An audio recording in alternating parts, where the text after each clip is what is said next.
What's up, schoolmates? Ito na naman ang inyong solo queen kada ngayon. At syempre, nagbabalik tayo sa programang may pakialam sa diskusyong pangkabataan. At kaya naman, ngayong araw na nagbabalik na tayo muli sa mga eskwelahan, mas paiinitin pa natin ang mga debating inyong mapapakinggan. Kaya naman, this is Trisha again, ang inyong solo queen kadas for today's episode. And now, for today's video, ay nagbabalik na naman tayo dito sa Ramon Pascual Institute!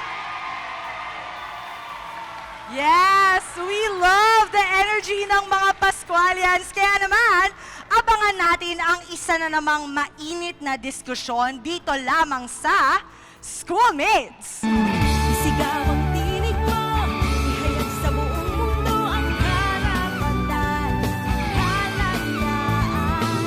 Buksan ang isip mo, kaalaman ang yaman mo, sa karapatan, sa kalayaan.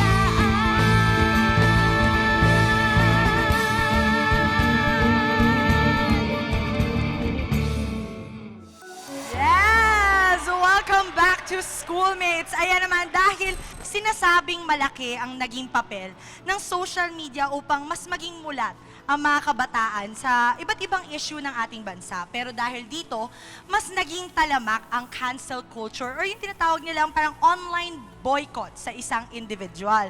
Pero para sa ilan, ang pamamaraang ito raw ay nagdudulot lamang ng pagkakawatak-watak, unhealthy discussions, pero sa iba naman is it's a mode of accountability para nga daw sa mga online individuals. Pero ito nga ba ay may sapat na basehan para magkansela ng isang individual? At yan ang ating pag-uusapan kasama ng mga schoolmates natin again mula sa Ramon Pascual Institute. Yan! And of course, para sa ating unang grupo na naniniwalang nakakabuti ang cancel culture, sila ay sina Shakira, Ashley, and Jessie. Sulas Populas, the judgment of the welfare of people in supreme law. According to positive impact of cancelculture.com. Cancel culture take accountability. Cancel culture take progress of the society. And cancel culture take amplifying voices of the marginalized people. We want to say that accountability of people making actions that are not right, that are not good, giving us the time to give or to call out these persons, to give them the terminologies of their actions itself. Second is the progression of the society. Ano ba ang kinakailangan ng isang tao para magbago siya?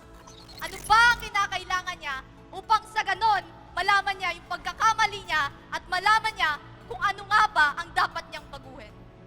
Amplifying the voice of the marginalized people. We are giving platforms to people that doesn't have any voices to their economies, to their own countries. Again, we are in the parameter of Philippines. And alam naman natin, ang batas ng sistema ng Pilipinas ay iba sa sistema ng alam natin.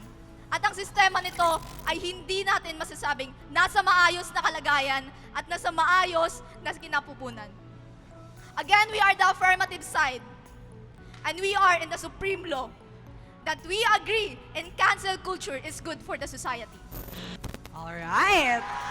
At ang atin namang ikalawang grupo na naniniwalang nakakasama ang cancel culture, sila ay sina Kia, Prissy, at Shirley. Cancel culture, as for Pew Research Center.com, is a method of withdrawing support for a public figure and can be used as a form of online shaming on social media platform. First, we don't agree to cancel culture because instead of promoting a self-growth environment, it promotes an environment of fear and self-censorship. That's why it operates as a silencing mechanism. Second is that cancel culture tends to focus more on punishing rather than educating. Because in cancel culture, it can be too much or excessive and disproportionate most of the time. Lastly is that cancel culture lacks due process. Because in cancel culture, accusations are followed by a public condemnation which can be destructive of the reputation of an individual, and that's why it undermines the principle of justice and in fairness that our society should uphold. That's why we believe that cancel culture is not good for our society. Yan! Maraming salamat sa ating dalawang team leaders at kay syempre napakinggan na natin ang kanilang pambungad na statements. Pero syempre hindi lamang ang ating mga debaters ang may karapatan na magsabi ng kanilang opinyon dahil kayo rin mga netizens and of course, ang mga schoolmates natin dito sa Ramon Pascual Institute ay pwede rin magsabi ng kanilang opinyon at of course, ang kanilang mga katanungan at yan ay para sa maya-maya lamang. At dahil dyan, nag-uumpisa pa lamang tayo, lahat ng ito ay mas paiinitin pa natin sa pagbabalik lamang yan ng Schoolmates!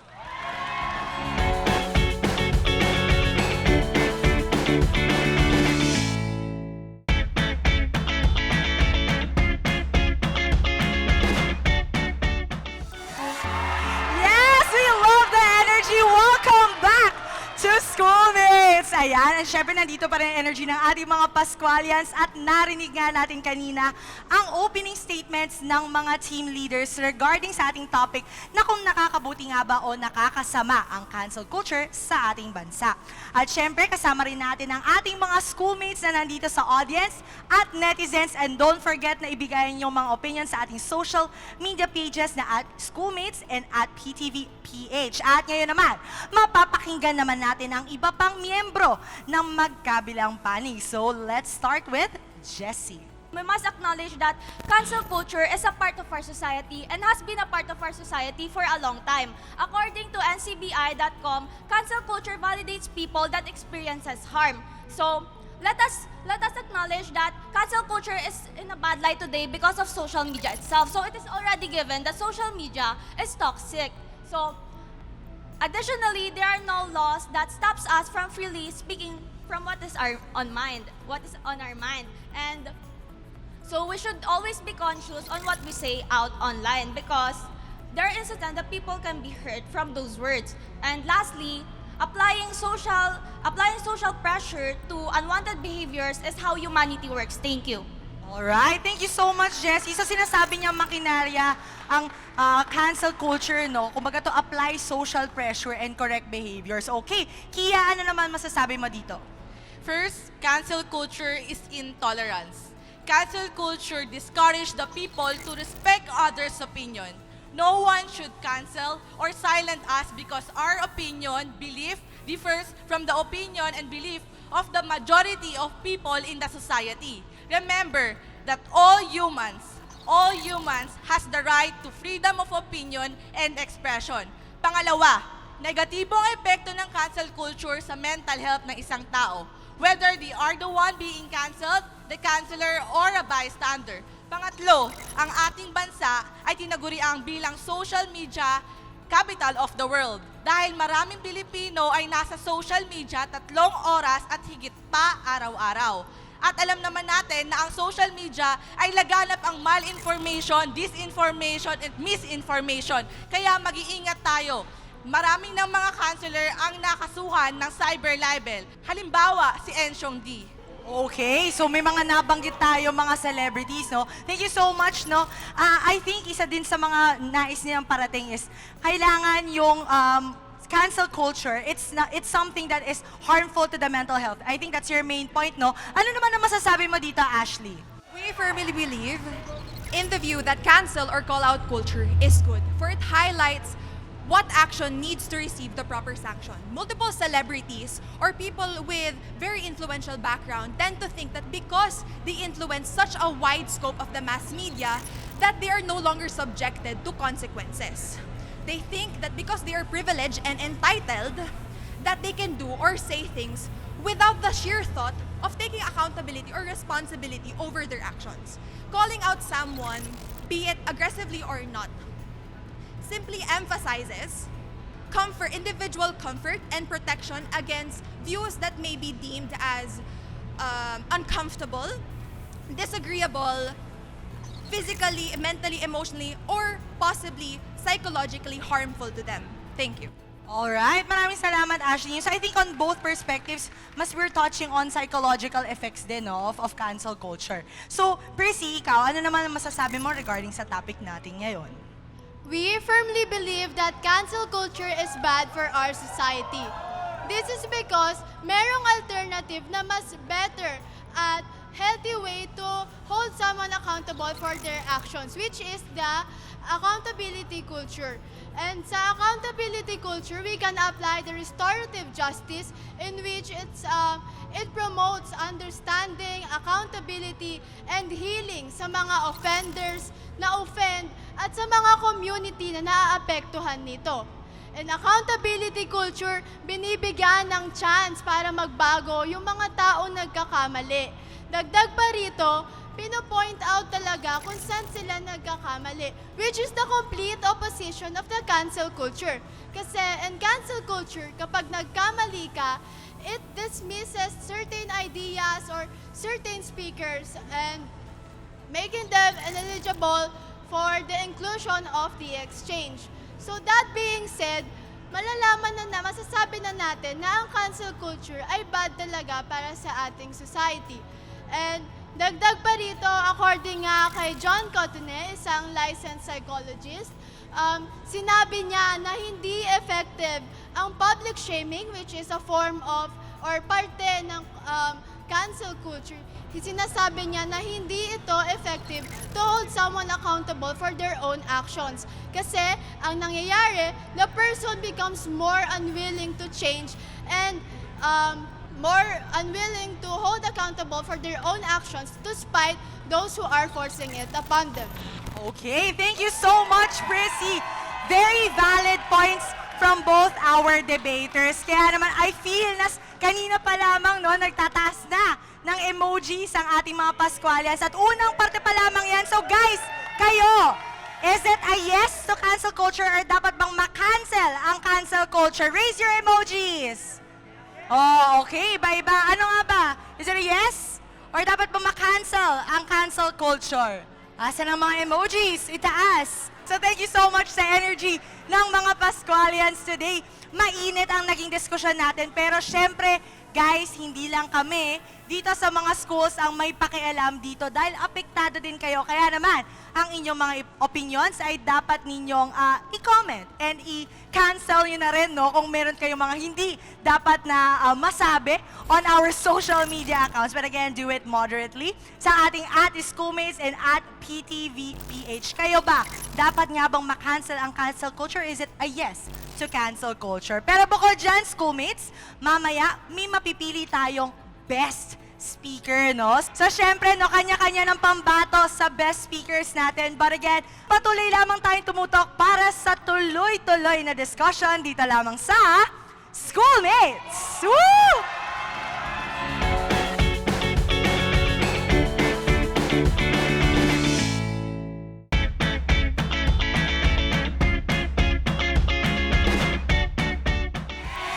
Alright!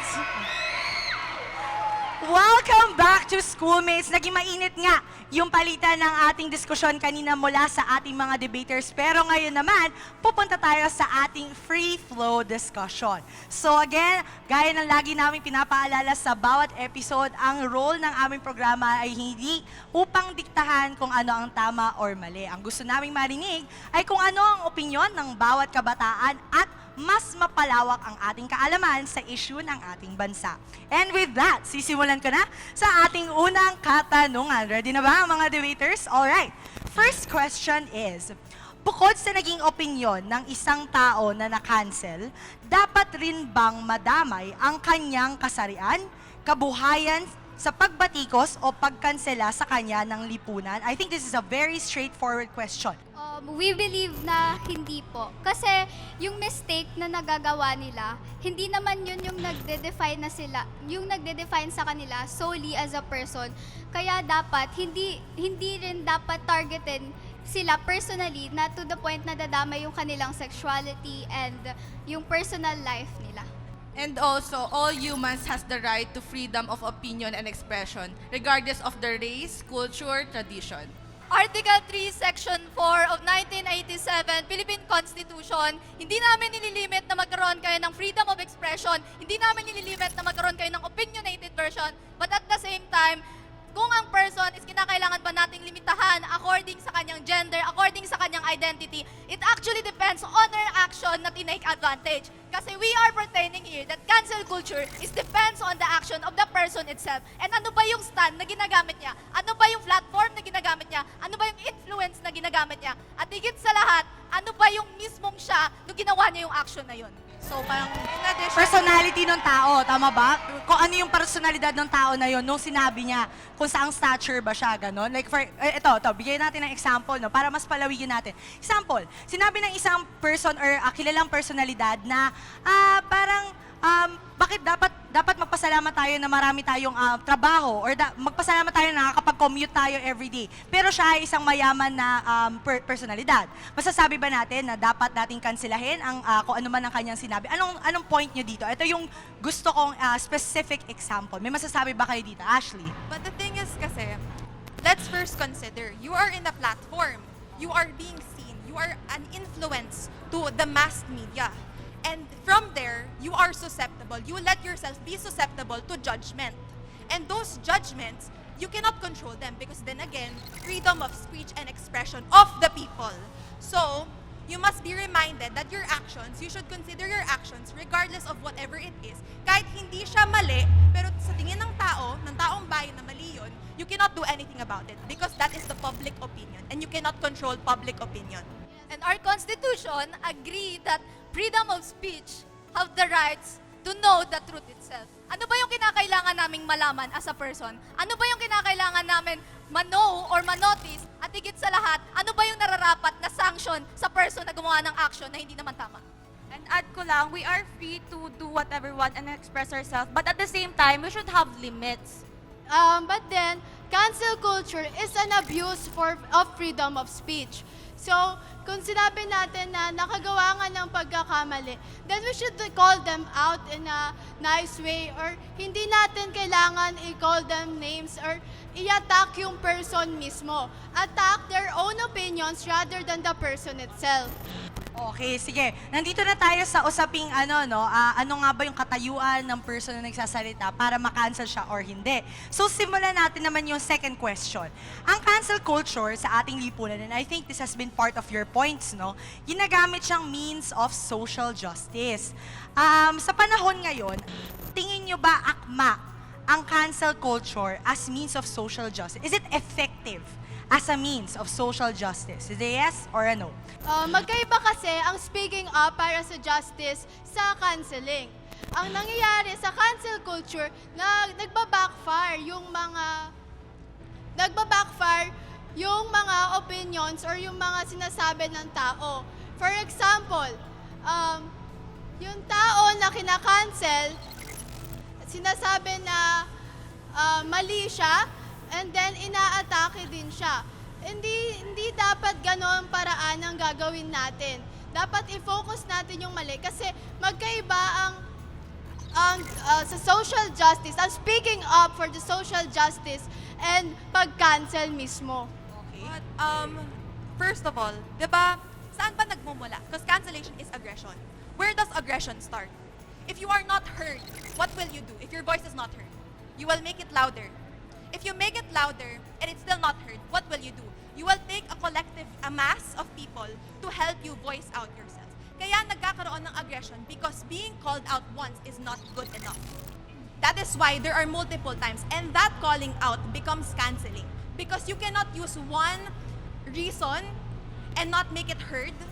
And then, after nun, biglang, wala, you will not be given the proper justice. That is why there is aggression. That is why people are getting canceled. Because for the first time, they did it properly and formally.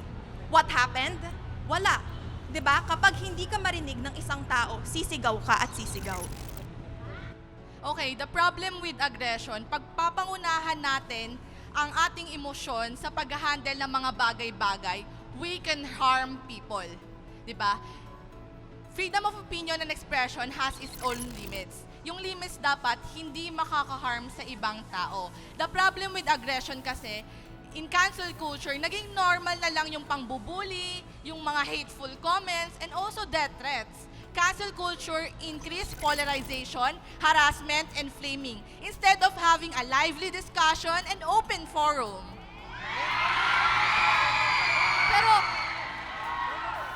Pero paano naman kasi yung Article 3, Section 7, 1987, Philippine Constitution? We have the freedom to say what we wanted to. And the people itself have the freedom to also know the truth.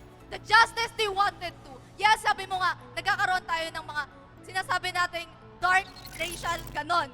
Pero kasi, paano nga ba nangyayari yon? Di ba una kino-call out muna natin yung person? Calling them out, then after that, we will going to cancel them. Bakit natin sila kino-call out at the first place? Di ba sinasabi namin, it's all about the action itself. It's all about what they do that not right. Kasi nga, bakit naman natin i-call out ng isang tao kung may ginawa naman silang tama? I-call out lang naman natin sila kasi may ginagawa silang mali. And yun yung gina-justify namin. Bakit nga ba kailangan ng isang tao ma-call out kung wala siyang ginawang mali? And bakit may mga laws na nakasupport doon na hindi naman dapat or mali ang canceling? Cancel culture is a bad form of calling out someone. Kagaya nga na sinabi ko sa inyo kanina, is ang ginagawa natin pang-cancel o pang-call out sa ibang tao is ina-attack na natin yung person, hindi yung action niya. We should condemn the action, not criticize the person. Okay. Pero kasi, what if yung gamit niyang platform, it is a powerful platform. Example, isa siyang influencer. And yung influencer na yun, ginamit niya yung platform na yun para makatawid siya dun sa action na yun. So bakit natin hindi bakit hindi natin kukunin yung platform na meron siya para hindi na siya makadamage pa ng ibang tao? Kasi di ba ganun din naman sa real life? Kailangan natin kunin mismo yung accountability ng isang tao. Ano ba yung ginamit niya sa action na ron para nagkaroon siya ng action na mismo na ginawa niya sa present times. And to add lang, there are influencers, there are people in the media who are actually accused. And totoo, those accusations, again, aggression is to be heard. That aggression is not bad because we are aggressive, because we are passionate, dun sa gusto natin iparating, dun sa mga taong hindi tayo pinaparinggan because they have the power. And people who have the power will only reside to those who have money, right? So paano natin, let's say, how will we validate those who are not heard? And they only settle to aggression kasi nga, hindi sila pinaparinggan. That is why we call out and call out and call out until you are no longer subjected to being called out but cancelled. Because hindi mo tinitignan yung consequences of your actions and you're not giving the proper justice to those people who are actually receiving the proper harmful things from those influencers dun sa nakakataas. We are talking. They are not listening. But then, in cancel culture, hindi naman 100% ang kaso na nagsistart sa pang-call out muna. Merong mga cases, for example, sa social media, kapag nakagawa ka ng isang mali, or like hindi sikat na content creator, pag nakagawa siya ng isang mali, nakakancel agad siya. Hindi naman lahat nagsistart sa pang-call out. And ang sinasabi namin, gumamit tayo ng tamang paraan instead of the tactics, intimidating tactics ng cancel culture and the harsh measures itself. Okay, sige. Ngayon, medyo ang naririnig natin is ang basis ninyo is someone in power. It's someone who is in the media, an influencer. Ngayon, ibaba naman natin. Ano nga ba yung meaning ng cancel culture kung ang kakancelin mo ay isang miyembro ng pamilya mo? So, ang pag-cancel ba sa miyembro ng isang pamilya or kaibigan mo na iba ang pananaw sa opinion mo ay matatawag nga ba nating cancel culture? Okay, before we resort to canceling someone, dapat malaman muna natin ano muna yung ika-cancel natin. Dapat alam natin kung ano yung laman. Kung ito ba ay nakaka-apekto na sa ibang tao, syempre magre-resort tayo doon at the first place sa canceling. Kasi bakit ba nangyayari ang canceling at the first place? It's because it affects people. That's all. May tanong ako, wait, sorry. Sa mga debaters natin, no? Ano ang difference sa inyo ng call-out at ng cancel culture? Kasi feeling ko parang progression yung sinasabi niyo eh. Call out, then call out until canceled. Call out is within- Differentiate natin. Ano yung meaning ng call out at ano yung different ng cancel culture? Kayo muna. For us, calling out po kasi is more on addressing the mistake ng tao and i-call out mo siya para mag-learn siya dun sa maling ginawa niya. However, in cancel culture kasi, canceling someone, hindi mo na siya binibigyan ng opportunity to grow. Parang sinashut off mo na lang siya to explain him or herself para mabigyan pa siya ng opportunity kung naitama, kung ano nga ba yung maling nagawa niya. Ang difference ng cancel. Ang different projects po sa call out and sa canceling. If you are calling someone out, you are encouraging them to change the action itself. Pero bakit nga ba? Ano yung pagkakaiba nila sa mismong canceling? Kapag canceling kasi, kinukuha na mismo kung ano ba yung mahalaga sa kanila. Example is yung platform na ginamit nila about doon sa action na yon. Kasi sa calling out, you are being kind. You are being improved. Like, you wanted them to change, but at the same time, you were just calling them out. You were like, hoy, gawin mo naman to, ganyan. Pero sa canceling, ano ba yung mismo, gaano ba kalala yung ginawa mong action? Gaano ba kalala na sa mismong platform mo, kukunin na talaga? So, sige, meaning natin doon, no? So, to just stabilize the parameters, pag sinabi natin cancel culture, binoboycott nyo yung mismong individual. Kumbaga, parang siya mismo, ang buong pagkatao niya ay binoboycott nyo. So, yun ang difference, ha? Para sa schoolmates natin, what's the difference of call out and cancel culture? Pero guys, awatin ko muna kayo, no? Punta tayo sa next question natin. Pinag-uusapan natin kanina kung makakatulong ba or hindi sa inyong opinion. Makakatulong ba ang cancel culture sa in forming a well-balanced society? Why or why not? Go. No po. Kasi in cancel culture, merong mga taong hindi na nabibigyan ng opportunity to speak up. And again, yung cancel culture, parang it promotes self-censorship. So yung mga tao, natatakot silang i-express yung opinion nila publicly or mag-engage sa mga open communication dahil natatakot sila sa public backlash o baka mabash sila ng mga taong different opinion with their. In addition with that, cancel culture is intolerance. It means hindi siya tolerance. And tolerance is the tool for fostering peace. We need a pluralistic society in which nourishes innovation and progress, where diverse people with unique life experiences develop and share ideas. But in cancel culture, if you disagree, if you are different, then we will cancel you. Again, we are in the parameter of Philippines.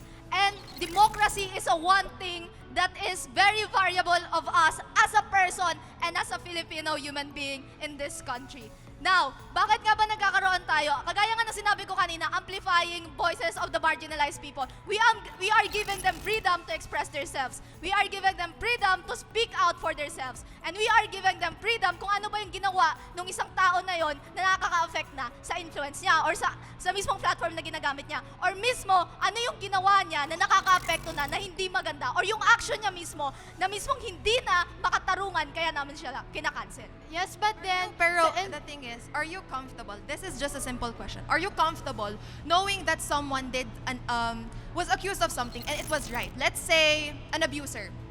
Let's say an influencer is an abuser and he is still or she, they are still out in the open using their platforms, still in the media.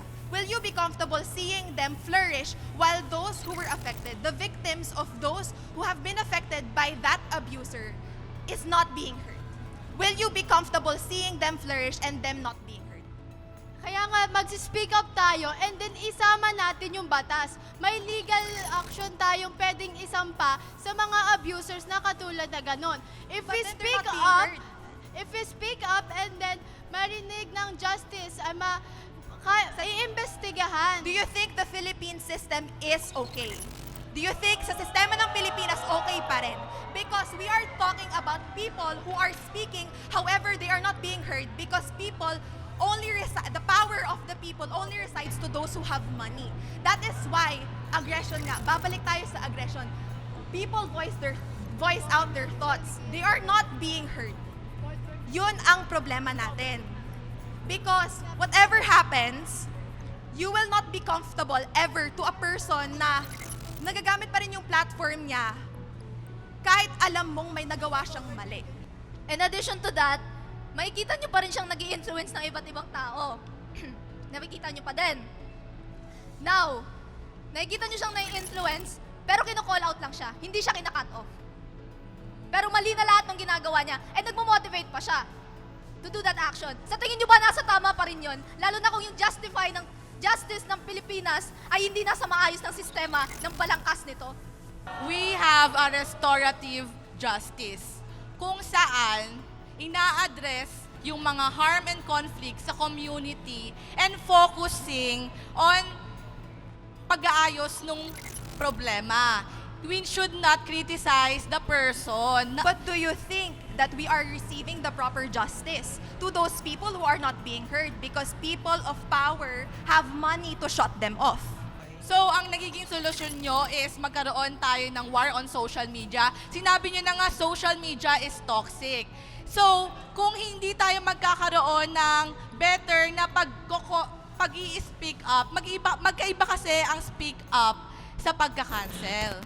Okay, so sige, guys, awat muna tayo, no? Dahil napag-usapan natin or at least nabanggit nyo na there are already laws or is there a law nga ba regarding cancel culture? Is there a need to specifically create a law that regulates or at least itemizes what constitutes cancel culture and what are the consequences of it? Tingin nyo ba? Yes po. I think dapat talaga magkaroon ng law to regulate cancel culture kasi nga po ang nangyayari din sa cancel culture, if you abuse your freedom of speech, pwede ka rin makasuhan ng cyber libel. If mali naman yung ina-accuse nyo dun sa taong nagkaroon ng mali. For example, yung sa case ni Jessie Concepcion, which is a TikToker, na inaccuse siya na he is a bully. Pero mali naman yon, and that affects his mental health and yung ng family nila. That's why kailangan ng law na nagre-regulate sa cancel culture. Pero sige, ang bigyan natin ng yun, no, ng pangil yun. No. Sinabi natin na kailangan ng regulation ng cancel culture. Kung kayo ang maggagawa ng law na to, ano ang laman ng cancel culture? Ano ang repercussions of cancel culture? Sa cancel culture po kasi, it really depends on the action itself. But if we are going to decide what law should it take, kailangan po mismong yung justify mismo ng Pilipinas, yung justice system ng Pilipinas, maisaayos para yung mismong tao na na-accountable doon is nasa tamang kalagayan. Kagaya nga po nung sinabi kanina namin dalawang laws is the Article 3, Section 4 and Article 3, Section 7 of 1987 Philippine Constitution. Dalawa po yung nagbibigay ng freedom of speech. Dalawa rin po yung nagre-recognize na ang a person ay pwede or free magbigay ng opinion as long as her action, his or her action is valid or walang masama. But at the same time, yung law na gagamitin namin is to call out the someone and to cut them off if something really, really bad yung ginawa niya. Yung technically, example, kaya namin kukunin yung platform niya kasi alam namin na yung tao na yun is nakagawa ng pagkakamali na hindi na mapapatawad ng batas. Yes, our team believe that there should be a repercussion na dapat hindi nakakaapekto ng mental health ng mga tao. Especially, hindi nakakadulot ng pangamba o takot na magsalita dahil baka makancel sila. Baka yung opinion ko is hindi magustuhan ng ibang tao at cancelahin nila ako. People should understand and make a law that people are diverse. Opinion are subjective. It means, my opinion, maaring tama para sa akin pero mali para sa inyo. People, and also the law should protect the people na nasisira yung kanilang reputasyon sa social media by false information na ginagamit ng mga cancelers. That's Okay. the consequences of being a part of the media. You are susceptible to judgment again. Like, ulit, let me just state Article 3, Section 7 of the 1987 Constitution of the Philippines, the right of the people to information on matters of public concerns shall be recognized. This gives into the discussion yung nire-recognize ang Constitution natin na solus populi es suprema lex, which is the welfare of the people is the supreme law. Now, how does this connect? Even the Constitution agrees that the people have the power to speak on publicly over their expressions or their feelings. Okay. Therefore, it means na lahat or whatever you say is not subjected or hindi, regardless of your mental health, you are freely able to speak of your thoughts. Okay, sige. Dahil mas mainit na yung diskusyon natin ngayon, no, mas i-involve pa natin ang audience natin dito sa Ramon Pascual Institute. Siyempre, guys, hindi lamang debaters no, ang pwedeng batuhan ng ating katanungan dahil kayo din ay makakapagtanong pero lahat ng yan ay sa pagbabalik lamang ng Schoolmates!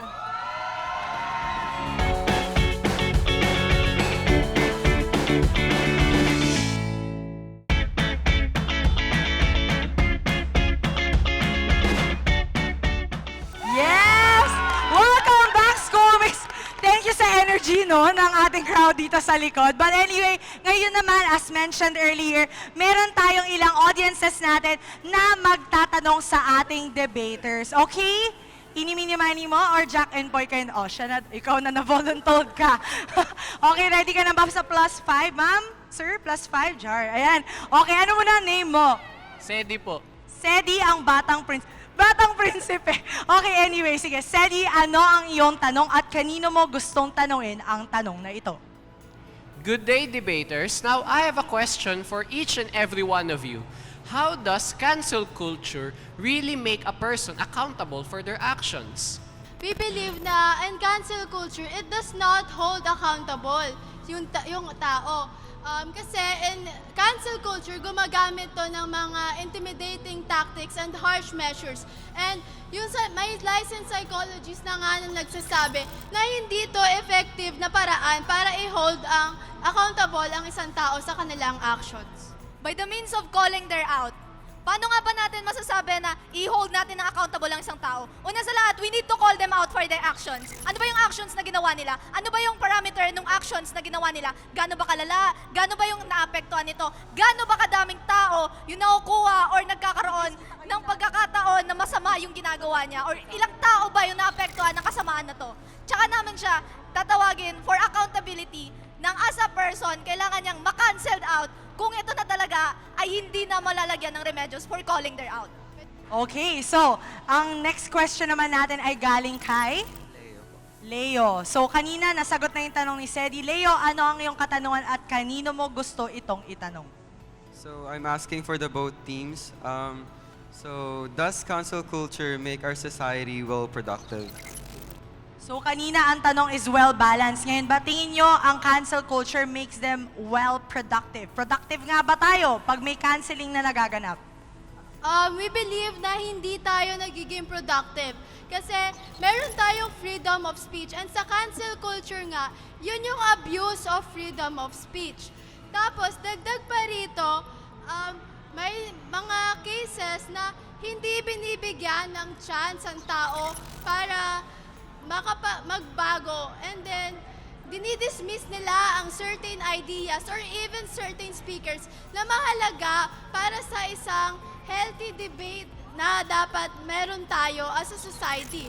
Dagdag pa rito, nag-create ito ng us versus them dynamics na hindi effective para sa productive society. Yes, we do believe that cancel culture makes our society productive because at the first place, nakakancel lang naman ng isang tao if sobrang lala na ng ginawa niya. So, nagiging aware yung mga tao na okay, if na-cancel, it is not okay to do that. So it makes our society productive kasi hindi na lumalaganap or hindi na nauulit yung ginagawa ng na-cancel na tao. Kailangan ba na mapunta sa ganong extent na kahit sabihin nating nagbago na talaga yung tao, nag-apologize siya sa kanyang pagkakamali, kinakailangan ba na mag-go tayo sa extent na patuloy pa rin ang pangbubuli sa kanila? Kasi may mga ganong cases na kahit nagbago na sila, patuloy pa rin yung pangbabash sa kanila or pagsasabi ng masamang words sa kanila. And with that, hindi tayo nagiging united as a society. Yun nga, again, nagkikreate nga lang ito ng us versus them dynamics. Alright, so sige, aawatin muna natin yung mga debaters natin kasi mukhang nag-init na naman sila sa tanong mo, Leo. So thank you so much kay Sedi, Leo. At syempre, sa audience natin guys, airtime, kaway-kaway for your mothers. Proud sa inyo ang mga magulang ninyo today. Thank you so much sa ating audience, live audience. At syempre, huwag kakalimutan na ating mga netizens na join din kayo sa aming discussion. Don't forget to comment your opinions. At syempre, cancel or to not cancel sa ating @PTVPH and @Schoolmates. Alright, at kanina napakinggan natin ang questions mula sa ating live audience. At ngayon naman, syempre hindi natin matatapos ang ating programa nang hindi naririnig kung ano nga ba ang soundbites or ang kanilang natutunan mula from today's episode. Kaya naman tawagan natin si Leira. Leira! Yes! Do the walk, girl! Do the walk. Ayan, okay. Leira, shoutout ka muna sa mommy mo. Ay, shoutout po kay Alma Sosa. Ayan, Mommy Arma, pakinggan mo ang learnings niya at pakigradean. Okay, Leira, ano ang natutunan mo from today's episode? From this debate, I've learned one pros and one cons. For the pros, I have learned that cancel culture may allow marginalized to people to seek accountability of the justice who fails. And for the cons, that cancel culture might initiate bullying, specifically cyberbullying, that may affect on our mental health. Alright, salamat Leira. So sana proud yung mommy ni Leira sa kanyang learnings for today. Thank you so much Leira at mamaya makakasama ka namin ulit sa picture taking. Thank you Leira. Sige, you may now take your seat. So syempre, mamaya na yung mga iba pang learnings. Guys, paki-comment na lang sa aming social media. Ngayon naman ay bibigyan natin ng pagkakataon ang ating dalawang grupo na magbigay ng kanilang closing statement. Simulan natin sa group ni Shakira. Ang sistema ng bansa ay hindi kasing linaw ng mata ng isang tao sa lipunan nito. Kinakailangan natin ng iba't ibang boses, kinakailangan natin ng iba't ibang opinyon upang sa ganon malaman ang katotohanan na matagal na nating inaasam sa mundong ito. Alam natin na ang isang katotohanan sa isang tao ay masakit, maapde. Pero kung alam natin ang totoo, alam natin kung ano ang pinaninindigan ng ibang tao at alam natin kung ano ang basis nila, malalaman natin na this is accountable, this is vulnerable, and this is accountability. Thank you. Alright, maraming salamat Shakira. On to your group next. We should take ourselves accountable. Instead of cancel culture, self-accountability. Start the change within yourself. Ba? So, according to a book, Inciting Democracy, in a good society, people would do their best to stay out of each other's way. In a good society, when people did conflict, they would use rational debate, amiable separation, appeals to conscience, in which they focus on resolving their differences and accepting that people are diverse and we should first respect other people. Listen to other people. Kahit may gusto tayong sabihin, we should not remove the ability to listen because this fosters peace. Alright, maraming salamat sa ating dalawang grupo, sa kanilang mga team leaders and team members sa pagsabi ng kanilang closing statements. At ngayon ay papunta na tayo sa exciting part. Kasi nga, kanina nabanggit ko na magkakaroon tayo ng best speaker. So guys, sino sa tingin nyo ang best speaker ngayong episode? Okay, kayo din?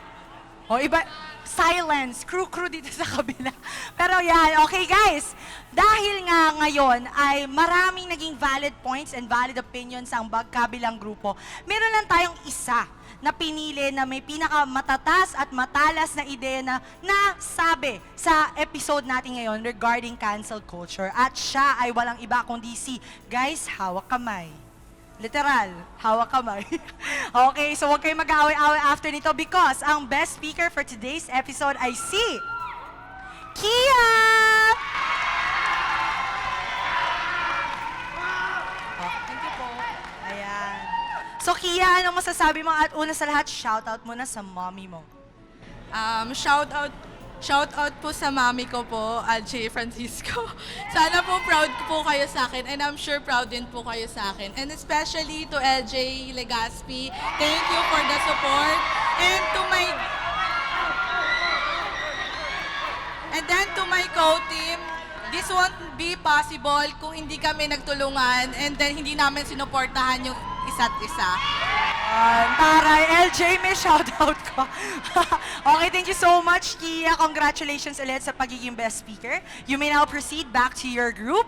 Ayan, pero first of all, hindi naman natin ginagawang paligsahan ang schoolmates.